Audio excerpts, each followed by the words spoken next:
You're listening to Radio Knappers, the voice of Hawke's Bay, and we've got Heather in the studio with us again today. Hey Heather. Hi Jill, how are you? I'm good, thanks. Good. It's Food for Lifetime, and I believe today our topic is hay fever and getting ready for spring. Yeah, I thought it was a good topic, all things considered. It's the 1st of September, and a lot of people think it is the first day of spring. I don't think it is, like, officially if we Googled it, but...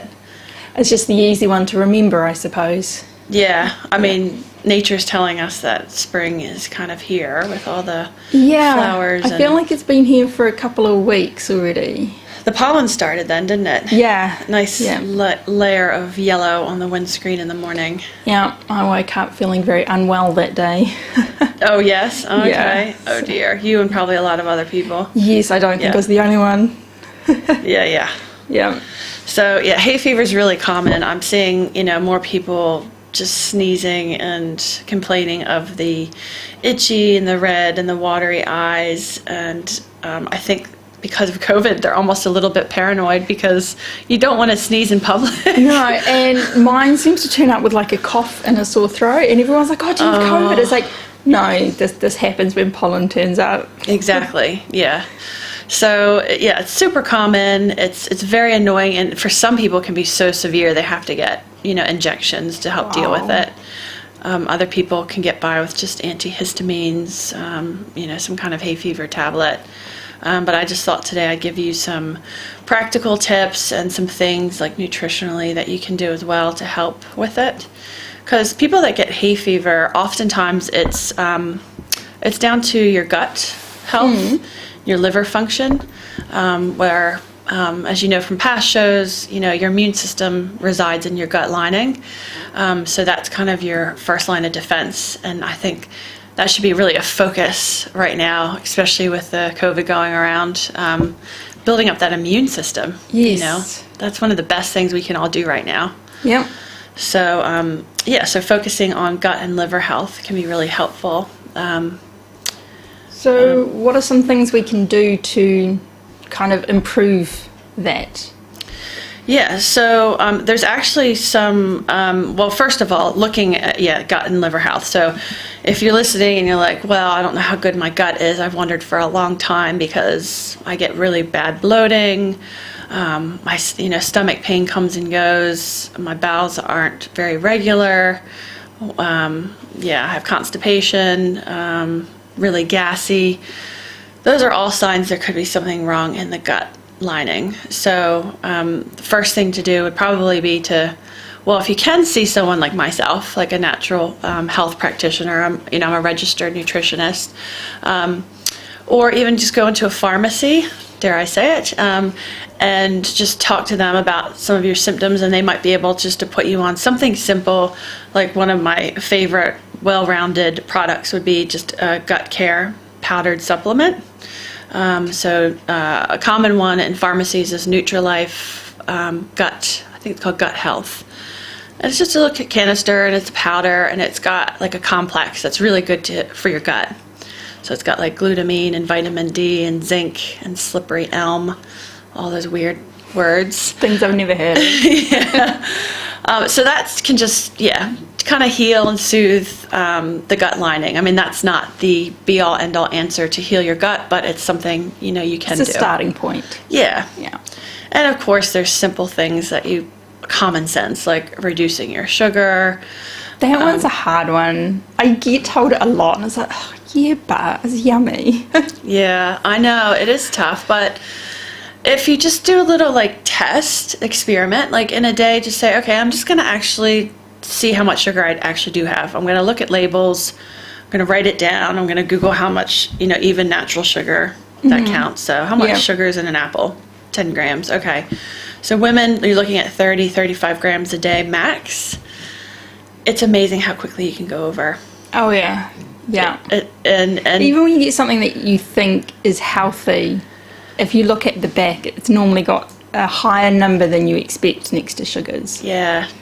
I've been really enjoying those, I think it's by Tasty, those protein bars, and there's 5 ingredients, and so, there's dates and figs. And of course I know dried fruit is high in sugar, but I actually looked at it and I thought, this little tiny little bar, I mean, it's so small. It's got like, I think it was 11 grams of sugar. And I thought, oh my God. Yeah. Am I going to count that, you know? I can't remember what it is now, but there's something I had the other day and it didn't sound terrible with the amount of sugar. It was something like 15 grams. I was like, but the product's only 20 grams. And I was like, wow, I'm basically just eating straight sugar. Yeah. And so watching your sugar intake, too much sugar is going to feed the bad guys in the gut, and you'll end up with a host of issues. And, you know, I could talk. The show's not about sugar, but it's not. Anyway, just look out for your sugar intake. Do an experiment. See how much you're actually having in a day. Yep. So that's one thing you can do is reduce your sugar. Of course, alcohol. You know, I mean, that contains sugar anyway. Totally. Totally, yeah. So, you know, look, how much should you have? Well, I can't really say. Like, I don't know what they recommend in standard drinks, but just being, you know, if you're having too much. So you've got that naggy voice in your head. Yeah. And then learn to read labels, look at ingredients, and see if you actually recognize the ingredients. You know, if you don't, your body doesn't. It can't break it down. It doesn't know how because it's foreign. So those are just some things you can do to help, you know, boost your immunity. And it's spring. When we think about spring, we think about coming out of hibernation, getting healthy, getting fit. We'll be wearing less clothes. More of our body will be exposed. We start thinking about that kind of stuff. So, you want to get healthy. Well, a good immune system or strong immune system, does that actually help with hay fever? Is hay fever something that if you get it, you're just going to get it? Well, no, that's not true, because I've heard testimonies of clients I've helped with their gut, and they say, amazingly, my hay fever is not nearly as bad this year. So they may still have it to a certain degree, but not like they did. Yeah. And people have said, I've moved from, I don't know, Christchurch to Hawke's Bay, and I can't believe how bad my hay fever is. And so, I don't think it's something you have to struggle with. There are things you can do to help. No, I'm not saying completely eliminate it, but But you can lessen the effect of it. Yeah. And another one, simple probiotic. Honestly, I think most people should be taking a maintenance one. You know, stress is high with everything going on. It changes your gut bacteria. Why not? At least it's a simple capsule a day. Take it and put in some good guys as your first line of defense. What do probiotics do? I mean, I've heard the term bandied about and people talk about them and rave about them, but I don't actually know what they do. So pretty much there are so many different types of probiotics out there, and there's so many different strains of bacteria, like bifidobacterium, acidophilus is a common one everyone's heard of. They're kind of hard to pronounce names, and those names are the different strains of bacteria, and those different strains can help in different ways. So if you came to see me and you were having really bad stomach pain and bloating and constipation, I'd put you on a specific probiotic that I know is designed to help with that. I won't go into the details of what that can do, but what it does, probiotics in general, they go into the gut and they line the gut. So it's like putting in a nice barrier lining in the gut. And they're your defense. They help you absorb nutrients from food, which is important. Your body needs the nutrients. You can eat them, but you actually have to digest them and then absorb them. And they're your immune system as well. And they help with your brain health, the way you think and process, and your energy, everything. So the gut, as Hippocrates said, all disease begins in the gut. It's really true. So you go after that, and it's amazing the ripple effect it can have in different areas in the body. So, sounds good. Yeah. A few other tips if you're listening and you really suffer from hay fever. Obviously, vitamin C, I think people have heard of that. That decreases the allergic reaction and any irritation in the upper respiratory tract. So, you can supplement with vitamin C. I always, as a nutritionist, like to go to food as well. You know what vitamin C is, right? Citrus, like oranges, mandarins, etc. all that's, on the trees at the moment. We have a great orange tree. So, putting lemon in your water, oranges, strawberries when they come into season. Broccoli actually has high vitamin C. Nice. So does red capsicum, high in vitamin C. Yeah. So get it in ya. And if you want to supplement, during allergy season, go for it. Not all vitamin C is the same. I would highly recommend liposomal vitamin C. So it just helps with the absorption into the body. Yep. That is something that was sold out during COVID. Oh, wow. The liposomal, I couldn't even get a hold of it because it was just so popular. Yeah. People knew to take it to boost their immunity. Can you take too much vitamin C? Like, I know some supplements people say, or the experts say, you can't have you shouldn't have too much of it because it's bad for you. Is vitamin C one of them? Not really. Like with vitamin C, it mainly just, it comes out the other end, really. Right. So you can't really overdo it. I had a That's client good. the other day say they had, he knew he needed vitamin C, and he was on the chewing ones. Yeah. And he had like 5, and he was as he was chewing it, he's like, yeah, my body needs this, but then he knew to stop. So he was worried about the same thing. Yeah. But yeah, that's nothing to really. Well, that's all right then. Yeah. Yeah. So yeah, get your vitamin C in. Turmeric is really good. It's a good anti-inflammatory. It's got curcumin in it, so it can reduce that the inflammation-driven part of the hay fever. So it's a great anti-inflammatory, and it's also been shown to help minimize swelling and irritation, like in the throat or the nose from hay fever. So turmeric. Not everyone likes the taste. Have you had it? Probably. Can't remember if I like it or not, which probably means it was one of those it's okay things. Yeah, it's a spice. Like it's notorious as an anti-inflammatory. It's just fantastic, and the best way to get it, I think, is a capsule. Personally, Yeah. Not everyone likes the taste, and you're not going to want to put turmeric on your stir fries or You're in not your going to want to put it smoothies. in everything. Yeah. Yeah. So take a capsule. Good quality curcumin. Yeah. Can you get them from a health store? Yeah, anywhere. Pharmacies, Health 2000. Yep. Yep. And the last one, if I've ever have a client say, they suffer from hay fever, omega-3s, fish oil.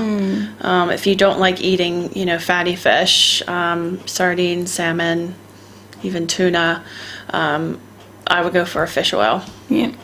Just anyway in your diet, as a supplement. A lot of people don't like eating fish. So you're missing out on those, that EPA and DHA. Really good for your brain as well. Thyroid. Yep. Nice. Helps with focus. So getting that in.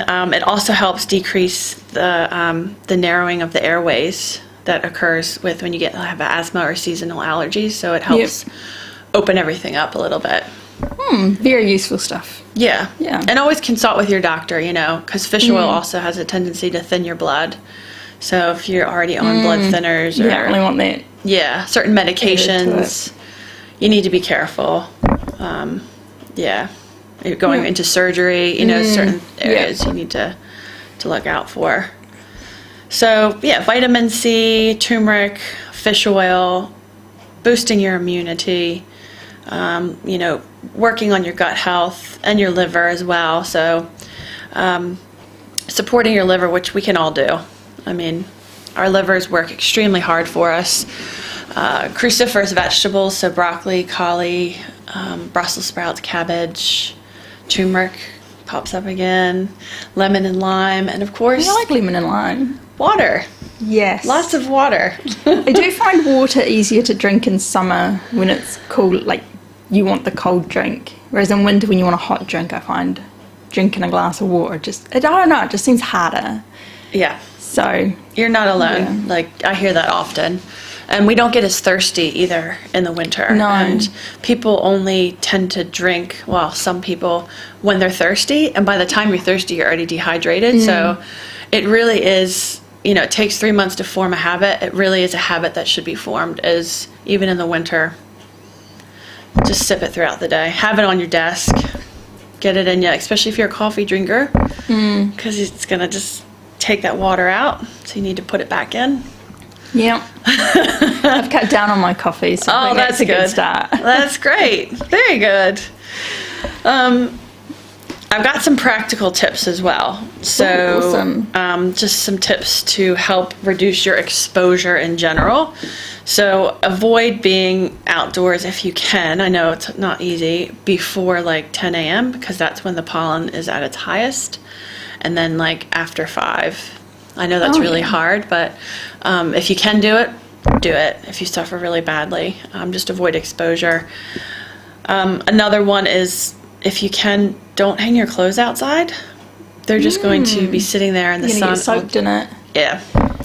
So then you're bringing it inside. Yeah. And sneezing. Yeah. Yeah. Same thing with pets. poor pets. Yeah, but try and wash them because they too, they roll around in the grass and this and that. Cats are gonna love that. Yeah. I'm allergic to cats. I have a cat. I brush him a lot. Yeah. But yeah, totally. Brush them, wash them. They're just going to make you sneeze, especially when you want to cuddle up to them and you're kissing them and then you sneeze. Yeah. Not ideal. No. And also when you're driving, so when you're out and about, you can actually put your vents in your car on recirculating air. Yes. So, because that pollen will get into the car. I noticed I thought it was dust, but I think it's a bit of pollen on my dashboard and stuff. I'm not surprised considering how thick it was a couple of weeks back on the outside of my car. Yeah. I'm not surprised some was probably going to get in the car. Yeah. Yeah. So that's another tip. Shower and change your clothes after you've been outside just to remove the pollen. And clean where you can, vacuum and dust where you can. Leaving windows open will obviously bring the pollen in. Of course, you want fresh air at the same time. So yeah, and maybe limit how many windows are open or something. Yeah, if it's really windy and you've got a window open where in the wind direction, maybe shut that and open at the other side of the house. Just practical stuff. Yeah, limit the pollen inside as much as possible. Yeah, really. Yeah. So those are my practical tips. If anyone's listening and they want to get some testing done, I do food and environmental testing. On the environmental side, it will test for chlorine, detergents, diesel, dust, fabric softeners, feathers, paint mix, perfume, pine pollen, flower pollen, grass pollen, mixed pollens. So if you really want to know, how sensitive am I? Is it a chronic? Is it an acute? How severe? You can always get this test done. It also tests for foods. You could be sensitive to over 150 different foods. Wow. So it's kind of a very comprehensive test and worth doing. Yeah. So it pretty much covers all the different types of pollen. Mm-hmm. Pine pollen, mixed, grass, and flower. Yep. Flower pollen, yep. Cool. Yeah. So with the getting ready for spring, other than getting ready your hay fever, do you have any other top tips for us? Yeah. Well, like I mentioned, starting to up your water intake. We're going to be more active. People are out and about more. I know when I was in town this weekend, I couldn't believe how busy it was. It was great to see. It was. All the playgrounds and along the Marine Parade, they've done such a beautiful job out there, and it was just packed. So you're more active. It was like 20 degrees, and our beautiful Hawke's Bay sun. Just sweat a bit more. Yeah, got to start increasing that water intake so you don't end up dehydrated. So, good one for spring cleaning. So, do you spring clean your house at all? Anything you do? A lot of people do. Not really in spring. I'll give it a good clean every 6 months-ish, but it's not necessarily a spring thing. Right, okay. It's normally a winter on a really wet, gross day, and then summer when I'm hiding from the sun because I don't want to get sunburnt and I'm bored. Yeah, true. Well, a lot of people do, use the spring as a time to clean. Everything opens up and they see the dust more. And so because the sun shines differently on it. Yeah. I noticed some dust on my table today. I thought I really need to get to some dusting. But if you're going to clean your house, why not clean out your fridge? Oh yeah, I don't do that very often. It's a really good feeling to take everything out of your fridge. And like, I mean, some things in the back, it's like, oh, okay, that's got some mold. That's really expired. And, you know, please don't throw it away. If it's a glass container, please like empty it, rinse it, and recycle it. Because I think some people just have a tendency to just dump it in the trash can. Yeah. And then you clean it out, and then you like put everything in anew and afresh. And it's just, for me, I don't know why, maybe because I'm a nutritionist, but it gives me such a good feeling of like accomplishment. I did that over lockdown. I did it with my pantry. Yeah, I did too. Took everything out, and then I re-put how it all went back in. Because sometimes you change what you grab the most or whatever, and I'd found that I was reaching over stuff. I was like, well, that needs to be near the front because I reach for a lot. I found stuff I didn't even know I had in there. I was like, yeah, I'm not ever using this. So I rehomed it to people who would use it. Perfect. Yeah. I did that too. I think a lot of people cleaned out their pantry. Yeah. Got rid of expired stuff. And I don't know, you know, spring's a time where people start to focus more on their health. So maybe, you know, the chips are out or whatever your favorite naughty food is, and you put in a healthier version of it. I don't know. Swapping things out, but I think a good clean out, now's the time to do it. It's like a new beginning. You know, lots of people say it's a new me. When the warmer weather comes out, I'm going to lose weight, I'm going to get healthy and fit, so why not clean that area where you reach for your food most. I like doing the wardrobe as well. When you're putting all your winter stuff to the back of the wardrobe, that's kind of when I go through it. Not really in autumn, like when I'm picking the winter stuff out. It's always a springtime thing. And I think, oh, I never wore that last summer, or oh, I really love that top. And something about spring, isn't there? We come out of hibernation. We do. And it's sunny and it's exciting and it's not wet and cold anymore. And I think moods, it's amazing how our environment, the weather can affect our mental health. I think vitamin D has a lot to do with that as well, getting more sun exposure. But I love spring. And cutting back on portions. We tend to eat more in the winter. You know, we do put on that like hibernating layer, like you know, like a bear. You know, we eat more and we stay inside. So now's the time. You don't need as much food. No, I seem to find in spring and summer I'm busier, and I'm not sitting there bored. When I'm bored, I'm like, oh, I'm bored. What should I do? I'll just eat something. Totally. Whereas it's not quite the same in spring and summer. You're out busy doing stuff, and you get to the end of the day, you're like, oh, should probably eat something. Exactly. Yep. And my last tip, I know time's almost up, but get a health check. So I've had several people be booking online for this, and I thought now's a good time to promote it. So get to know some important numbers. So the health check is 30-minute appointment with me, and you get, I think it's 10 examinations and tests that can reveal a lot about your health in 30 minutes. The first one is tongue examination. So the tongue is an extension of your digestive tract, and amazingly, you can tell a lot by looking at someone's tongue. So that's one of the tests, examinations I do. So you can see all the amazingly different types of tongues out there. There's a few. Nails as well, so I'll take a look at the nails. Believe it or not, there are so many different signs on the nails. Pitting, spooning, clubbing, different grooves. White spots, are they pale, are they blue, are they breaking, that's just so much to look at. We talked about your bowel health, extremely important topic. Important to know how your bowels look. Discoloration, food particles, is there mucus, do they stick in the toilet bowl? There's a lot more questions around that.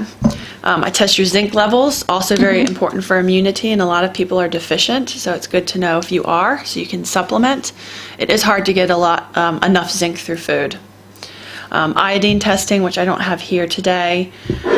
Stress testing, see if stress is impacting the body, not just emotional. We've got the physical stress of what you're eating, over-exercising, environmental and chemical stressors all impact the body.